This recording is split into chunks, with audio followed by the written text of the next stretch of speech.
қауіптілігі қатысты. Оған қатысты енді бір белгілі ғалымдардың сөздері бар.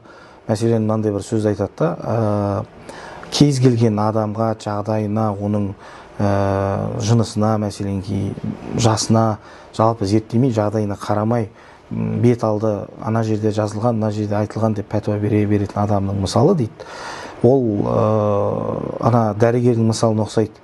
Бір дәрімен, мәселен 10-20 адам келіп тұр, біреу басым ауырады, көзім ауырады, ішім ауырады деп келіп тұрса, соның барлығын бір дәрімен емдеймін дейтін дәрігердің мысалына ұқсайды дейді.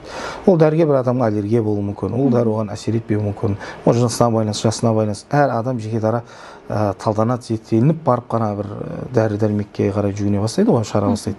Соның мысалына ұқсайды дейді. Яғни біздің қоғамымыздағы қауіптілігі сонда, сол дәстүрлі емес діни ағымның өкілдері, олар адамның жағдайына, заманға, жеке басын жағдайына қарамастан, көне замандағы бір кітаптардан құрғақ мәтінге сүйеніп, осылай айтылған екен, осылай жазылған екен, ол қай кезде, не үшін, кімге айтылған маңызы жоқ, тек мәтінде солай айтылды, сол үшін осылай болу керек деп қоғамда проблемалар болып жатқан сондықтан. Осы жері, осы қоғамымызға қауіпті жер деп айтуға болады.